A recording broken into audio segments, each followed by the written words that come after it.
اعوذ باللہ من الشیطان الرجیم بسم اللہ الرحمن الرحیم تروا ان اللہ سخر لکم ما فی السماوات وما فی الارض واسبغ علیکم نعمہ ظاہرۃ وباطنہ ومن الناس من یجادل فی اللہ بغیر علم ولا ہدی ولا کتاب منیر صدق اللہ العظیم۔ کیا تم نے دیکھا نہیں کہ اللہ تعالیٰ نے تمہارے لیے مسخر کر دیا ہے جو کچھ کے آسمانوں میں ہے اور جو کچھ کے زمین میں ہے؟ یعنی یہ کہ آسمان کے اندر سورج ہے، چاند ہے، یہ سب تمہاری ضرورتیں بہم پہنچانے میں لگے ہوئے ہیں۔ سورج کی تمازت ہے جس سے تمہاری فصلیں پکتی ہیں، اسی سے ہواؤں کا نظام چل رہا ہے، بارشوں کا برسنا، تو یہ سارا معلوم ہوتا ہے کہ تمہارے لیے یہ سب بستر بچھایا ہے اللہ نے اور ساری تمہاری ضرورتیں پوری کی ہیں۔ وَأَسْبَغَ عَلَيْكُمْ نِعَمَهُ، اور اس نے تم پر اپنی ساری نعمتیں مکمل کر دی ہیں، پوری کر دی ہیں۔ ظاہرۃ و باطنۃ، یہ نعمتیں ظاہری بھی ہیں، باطنی بھی ہیں، جو باہر سے نظر آتی ہیں، دکھتی ہیں، جن کو ہم استعمال کرتے ہیں۔ بہت سی نعمتیں وہ جن کا ہمیں احساس ہی نہیں ہے، ہمارے وجود کے اندر کیا کچھ اللہ تعالیٰ نے ودیعت کیا ہوا ہے اس کا ہمیں پوری طرح احساس بھی نہیں۔ وَمِنَ النَّاسِ مَن يُجَادِلُ فِي اللَّهِ بِغَيْرِ عِلْمٍ، یہ آیت آ چکی ہے سورہ حج میں۔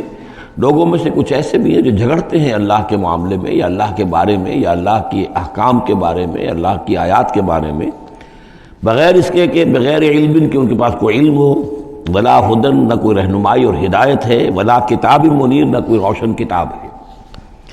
وَإِذَا قِيلَ لَهُمُ اتَّبِعُوا مَا أَنزَلَ اللَّهُ قَالُوا بَلْ نَتَّبِعُ مَا وَجَدْنَا عَلَيْهِ آبَاءَنَا، اور جب ان سے کہا جاتا ہے کہ پیروی کرو اس کی جو اللہ نے نازل فرمایا ہے، قرآن اتارا ہے، اس کی پیروی کرو۔ قالوا، وہ کہتے ہیں، بل نتبع ما وجدنا علیہ آباءنا، بلکہ ہم تو پیروی کریں گے اس کی کہ جس کو پر ہم نے پایا ہے اپنے آباء و اجداد کو۔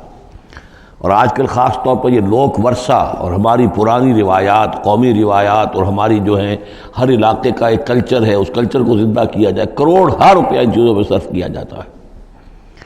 اولو کان الشیطان یدعوہم الی عذاب السعیر، خواہ شیطان ان کو پکار رہا اور بلا رہا ہو، یہ جو باتیں بنا رہے ہیں در حقیقت یہ شیطان کی دعوت اور اس کی تبلیغ ہے در حقیقت، جس کو انہوں نے قبول کیا ہے۔ وہ یدعوہم الی عذاب السعیر، اور وہ انہیں بلا رہا ہے اس جہنم کے عذاب کی طرف۔ وَمَن يُسْلِمْ وَجْهَهُ إِلَى اللَّهِ وَهُوَ مُحْسِنٌ، اور جس شخص نے اپنا چہرہ اللہ کے سامنے جھکا دیا، تابع فرمان کر دیا اپنے چہرے کو الی اللہ، اللہ کی جانب، وَهُوَ مُحْسِنٌ، اور وہ احسان کی روش اختیار کرے، فَقَدِ اسْتَمْسَكَ بِالْعُرْوَةِ الْوُثْقَىٰ، تو اس نے تو مضبوط تھام لیا ہے، مضبوط کنڈے کو، اس کا ہاتھ پڑ گیا ہے۔ یہ سورہ بقرہ میں بھی یہ الفاظ آئے تھے آیت الکرسی کے فوراً بعد۔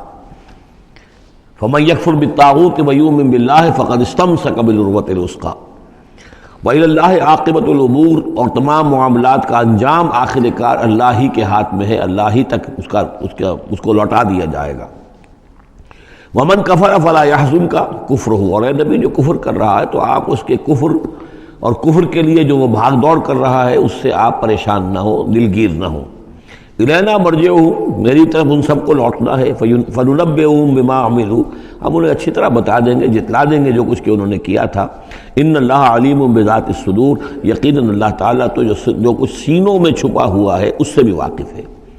نمتعہم قلیلا، ہم انہیں ذرا تھوڑی دیر کے لیے ساز و سامان دے رہے ہیں، دنیا کے اندر یہ مزے لے لیں، مزے لوٹ لیں۔ ثم نضطرہم الی عذاب غلیظ، پھر ہم انہیں کشاں کشاں لے آئیں گے، کھینچ کر پکڑ کر لے آئیں گے اس عذاب کی طرف جو بہت گاڑا ہے۔ وَلَئِن سَأَلْتَهُم مَّن خَلَقَ السَّمَاوَاتِ وَالْأَرْضَ لَيَقُولُنَّ اللَّهُ، اور جب اگر آپ ان سے پوچھیں کس نے پیدا کیا آسمان اور زمین تو وہ کہیں گے اللہ نے۔ قُلِ الْحَمْدُ لِلَّهِ، کہیے الحمدللہ، ساری حمد بھی پھر اسی کی ہے۔ بل اکثرہم لا یعلمون، لیکن یہ کہ ان کی اکثریت علم نہیں رکھتی۔ للہ ما فی السماوات والارض، آسمان اور زمین میں جو کچھ ہے وہ اللہ کے لیے ہے، اللہ ہی کا ہے، اللہ کی ملکیت ہے، یہ لام تملیک ہے، اللہ کی ملکیت ہے ہر وہ شے جو بھی کچھ ہے آسمانوں میں اور زمین میں۔ ان اللہ هو الغنی الحمید، یقیناً وہ غنی ہے، اسے کوئی احتیاج نہیں، اور حمید ہے، بڑی خوبیوں والا ہے، اپنی ذات میں ستودہ صفات ہے۔ وَلَوْ أَنَّ مَا فِي الْأَرْضِ مِنْ شَجَرَةٍ أَقْلَامٌ، اور اگر جتنے بھی زمین میں درخت ہیں وہ قلم بن جائیں، والبحر، اور سمندر جو ہے وہ سیاہی بن جائے، جیسے میں یہ مضمون سورہ کہف میں بھی آ چکا ہے۔ قل لو كان البحر مدادا لكلمات ربي ولنفد البحر قبل ان تنفد كلمات ربي ولو جئنا بمثله مددا، اگر پورا سمندر جو ہے میرے رب کے کلمات کو لکھنے کے لیے سیاہی بن جائے تو وہ سیاہی سمندر ختم ہو جائے گا، لیکن یہ کہ میرے رب کے کلمات ختم نہیں ہوں گے چاہے اتنا ہی سمندر اور لے آیا جائے۔ وہی مضمون یہاں بھی آ رہا ہے، اور یہ بات نوٹ کی ہے، میں نے کئی مرتبہ آپ کو بتائی ہے کہ اہم مضامین قرآن مجید میں کم سے کم 2 جگہ ضرور ملتے ہیں۔ وَلَوْ، اب وہاں پر صرف سیاہی کا تذکرہ تھا، یہاں سیاہی کے ساتھ قلم۔ وَلَوْ أَنَّ مَا فِي الْأَرْضِ مِنْ شَجَرَةٍ أَقْلَامٌ، اگر جتنے بھی درخت زمین میں ہیں وہ سب کے سب قلم بن جائیں۔ وَالْبَحْرُ، اور سیاہی جو ہے یہاں پہ اب محذوف سمجھیے مدادن، اور بحر جو ہے سمندر جو ہے وہ سیاہی کی شکل اختیار کر لے۔ یمدہ من بعدہ سبعۃ ابحر، اور اس سیاہی کو پھر مزید پھیلائے اور بڑھائے 7 سمندر اور اس کے اندر جو ہے ڈال دیے جائیں۔ ما نفدت کلمات اللہ، اللہ تعالیٰ کی کلمات ختم نہیں ہوں گے۔ اور یہ میں عرض کر چکا ہوں، اس سے مراد کیا ہے کہ ہر شے جو اس کائنات میں ہے اللہ تعالیٰ کے کلمہ کن کا ظہور ہے، تو گویا کہ یہ تمام مخلوقات جو ہے کلمات اللہ ہے۔ اس اعتبار سے ظاہر بات ہے کہ احصاء کرنا ممکن ہی نہیں، اور آج کچھ نہ کچھ ہمیں اندازہ ہے کہ یہ کائنات کتنی وسیع و عریض ہے۔ ابھی تک بڑی سے بڑی ٹیلیسکوپس ایجاد کرنے کے باوجود trillions and trillions and trillions of light years تک تو ہم نے دیکھ لیا ہے، لیکن کائنات کا سرا ابھی ہمیں نظر نہیں آیا کہ یہ شروع کہاں ہوتی ہے ختم کہاں ہوتی ہے۔ تو اس سے اندازہ کریں اللہ تعالیٰ کی خلاقی کا اور اس کی مخلوقات کتنی ہیں۔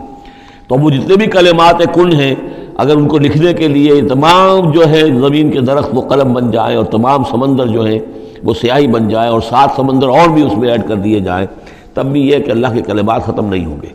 ان اللہ عزیز الحکیم، یقیناً اللہ تعالیٰ زبردست ہے، حکمت والا۔ اب ادھر تو اس میں تو اللہ تعالیٰ کی تخلیق کی وسعت اور عظمت کا تذکرہ ہو گیا۔ اب اس کا جو اس کے انتظام کا معاملہ، اس کی تدبیر جو ہے اس میں کس قدر یسر ہے، کتنی آسانی ہے، کتنی سہولت ہے اس کے لیے۔ یعنی اس کائنات کو جیسے کہ سورہ بقرہ میں آیت الکرسی میں بھی آیا تھا وَلَا يَئُودُهُ حِفْظُهُمَا، یہ آسمانوں اور زمین کی حفاظت اس پر کوئی بھاری نہیں ہے، مشکل نہیں ہے، اس کو جو ہے اس کے تھامنے میں، اس کے چلانے میں کوئی اس کے لیے یہ کام بوجھل نہیں ہے، وزنی نہیں ہے۔ وَلَا يَئُودُهُ حِفْظُهُمَا وَهُوَ الْعَلِيُّ الْعَظِيمُ، تو اسی کو یہاں فرمایا مَا خَلْقُكُمْ وَلَا بَعْثُكُمْ إِلَّا كَنَفْسٍ وَاحِدَةٍ، تم سب کو پیدا کرنا اور تم سب کو دوبارہ پیدا کر لینا اللہ تعالیٰ کے لیے ایسے ہی جیسے ایک نفس کا پیدا کر دینا، اللہ کے لیے یہ اتنا یسیر ہے۔ ان اللہ سمیع بصیر، یقیناً اللہ تعالیٰ سمیع ہے اور بصیر ہے۔ تو گویا کہ ایک ہے اللہ کی تخلیق کی وسعت و عظمت، وہ تو کلمات الہی، اور ایک ہے اللہ تعالیٰ پر یہ کتنا ہلکا ہے، اہون علیہ، یہ اس کے لیے بہت آسان ہے، یسر اور سہولت اللہ تعالیٰ اس کے انتظام کو اور اس کو جو لے کر چل رہا ہے اس پر بھاری نہیں۔ صدق اللہ العظیم۔